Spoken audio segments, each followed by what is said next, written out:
Hello friends, welcome to my channel. Today we are going to see about the clicking sound, tick tick sound which is coming from my bike engine. The bike which is seen in the video is my bike which I got from last year September.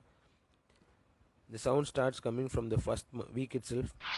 As time goes on the sound becomes so loud and noisier and it's get irritated. I went to the service center during the free services and I claimed the complaint. They were like it's not a big problem, it's just normal. The thing is the sound is in on and off. Sometimes it will be there, sometimes it won't be there. The problem is while I was taking to the service, the sound was mostly not be present. So they were like you have to bring the bike during the sound is coming itself like that. So I captured the video and I asked the service center guy to show it as an evidence to the company that the sound is coming like this. So let me paste the video along with this clip.